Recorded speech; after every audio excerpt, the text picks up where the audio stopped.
And so the long wait begins. If you can hear the pitter-patter of the rain outside, then I apologize, but if you're in Vancouver, you definitely understand why you're hearing that. It's... what? Not the atmospheric river today. There's a storm of some sorts? Yeah, Ray Ferraro and John Shorthouse talked about it on the broadcast, but they're coming up with all these new names for things that I honestly had never heard of before. So, yeah, I guess there's some new vocab we've got to attach ourselves to, but for now, there's rain outside. You could probably hear it. It's pretty loud. Also, who knows if there's going to be any hail or anything like there was the prior few days. Hail, lightning, thunder, and everything in between. Some light snow, maybe, like there was last night. But anyways, the Vancouver Canucks on this stormy, wintry kind of night ended up losing to the New York Rangers in a game that was a lot better than a lot of us thought it was going to be. I think many of us thought, hey, there's ambiguity as to whether or not Conor Garland would play. It's already been confirmed that JT Miller is going to be leaving the team, and Brock Boeser is still out, so the Vancouver Canucks are going to get smoked by the New York Rangers, right? Well, they do end up losing, but they don't lose by a considerable amount. They only lose 4-3, and to be honest, they actually did look pretty good. They provided a fight. This is not one of these games where I think it's really useful to go out there and talk about every individual play and every scoring chance and the momentum and the timeline of the game. We can just make a holistic statement and say that in a game like this, where maybe 3 of your 4-5 top best players are missing, no Miller, no Boeser, no Demko, you have Hughes and Petey going out there. They're supposed to carry the load. In a game like that, where a bunch of your star power is out, you need the remainder of your star power and the rest of your lineup to give an extra 3, 4, 5% each. Because in order to overcome a team that is as strong as the New York Rangers, this is kind of the formula. You need to be able to battle back, you need to be able to battle hard, and not be all woe is me about it. Now, if you had heard the intermission broadcast, you had listened to Sportsnet 650 heading into the game, you would have heard some of these ideas being tossed out there, that there could be a little bit of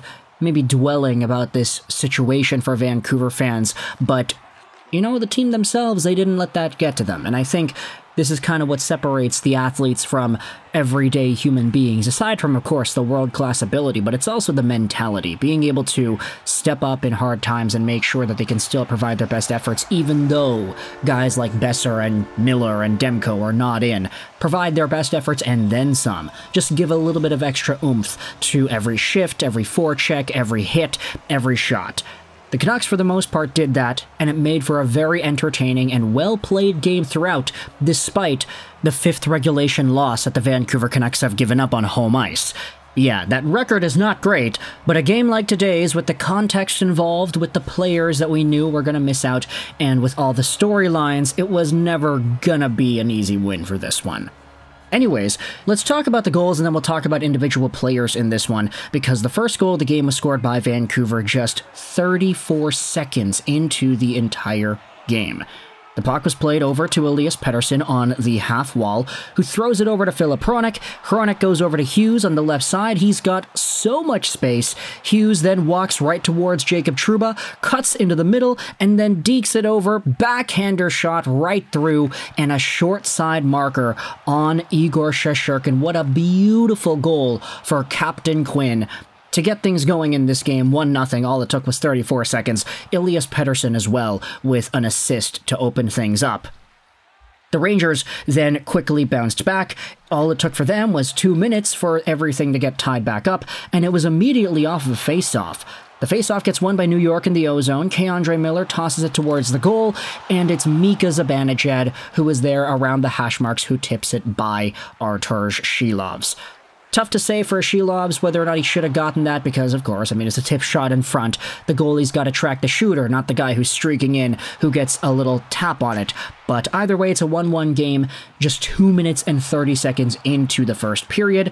The Rangers then took themselves a 2-1 lead with about 6 minutes to go in this first period. It's an on-the-rush chance for Will Cuylle, who comes in on a breakaway and buries it by Silovs. He ends up squeaking by Quinn Hughes. There was kind of a deceptive line change for Vancouver. Erik Brannstrom got off and Quinn Hughes came on. Hughes didn't really check the guy properly, as he entered the playing field, he ended up skating a little bit too high forward, and as a result, Cuylle was right there to break by and get the breakaway chance. Silovs couldn't save it. Cuylle has been on a heater this season anyway, so I could understand him scoring a goal on a breakaway like that.